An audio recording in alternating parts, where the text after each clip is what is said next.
So Syekh Sa'id Ramadan Al-Buti dalam muka surat 341 ini kita lihat Syekh membawa ayat-ayat dalam Al-Quranul Karim di mana Allah Subhanahu Wa Taala menjelaskan akan kebenaran hari kiamat.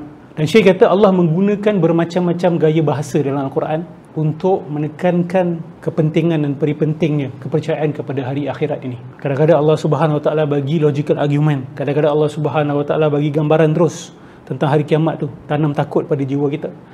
Kadang-kadang Allah Subhanahu Wa Taala dalam gaya memujuk, kadang-kadang Allah Subhanahu Wa Taala dalam gaya menggugah kita. So macam-macam gaya bahasa yang Allah Subhanahu Wa Taala gunakan di dalam Al-Quran. Dalam surah An-Nisa ayat 87, Allahu la ilaha illahu la yajma'annakum ila yaumil qiyamati la raiba fihi wa man asdaqu minallahi haditha.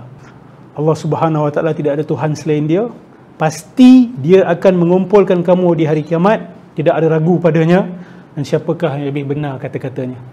So hari kiamat ni termasuk di dalam rukun iman kita yang ke-6. Tidak boleh ada ragu.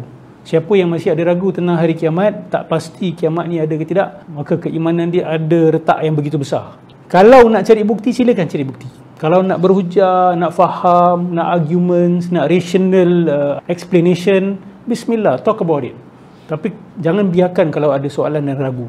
Betul ke dunia ni akan berakhir? Why can't it just go on forever? Apa bukti yang dunia ni akan hancur? Kan? Dan apa bukti dan bumi ni ataupun alam ni ada permulaan? It's okay to have that kind of discussion. Tapi kalau ada ragu, jangan biarkan ragu tu diam. Awak keluarkan dan cari orang yang boleh bantu dan boleh berbincang. Dalam surah Maryam ayat 66 ke 68. A'udzubillahi minasyaitonirrajim. Wa yaqulul insanu a idza ma mittu la sawfa ukhraju hayya. Awala yadhkurul insanu anna khalaqnahu min qablu wa lam yaku syai'a. Fa warabbika lanahsyurannahum wasyayatin thumma lanuhdirannahum hawla jahannama jithiya. Manusia bertanya, adakah apabila aku telah mati nanti aku akan dibangkitkan kembali hidup? Kalau kita tengok argument Quran very simple. Kalau fikirkan betul-betul secara rasional, apa sebenarnya yang menyusahkan manusia untuk terima adanya hari kebangkitan? Apa yang illogical sangat, apa yang irrational sangat untuk percaya bahawa selepas kita mati nanti kita akan dihidupkan kembali? Let's put God out of the equation dulu. Katalah kita letak Tuhan keluar equation dulu. Kita bincang secara rasional saja.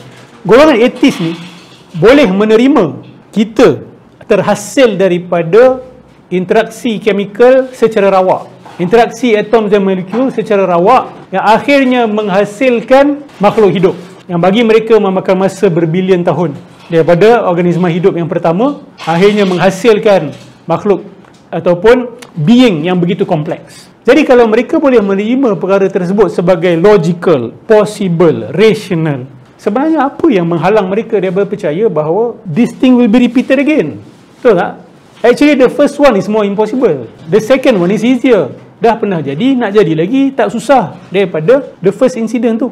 Kan sepatutnya mereka kena tanya, bukan resurrection yang impossible, tetapi life came out of randomness, itu sebenarnya impossible.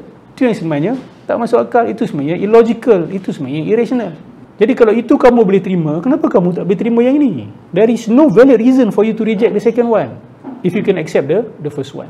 Bagi kami orang agama, pegangan kami lebih logikal dan lebih rasional. Kenapa? Sebab kami percaya yang kedua itu juga akan dipandu oleh Tuhan yang Maha Bijaksana, seperti mana terhasilnya kehidupan yang pertama itu daripada Tuhan yang Maha Bijaksana. So there's always an intelligence, there's always a mind behind this. Kamu kata awal random, by chance, maka kamu tak boleh terima yang kedua terjadi dengan cara yang sama. Kita kata tak, yang pertama berlaku bukan by chance pun, by intelligence, super intelligence. Yang kedua juga akan berlaku dengan panduan super intelligence. Kelas. So it's adalah satu kepercayaan yang logical sebenarnya, very very rational.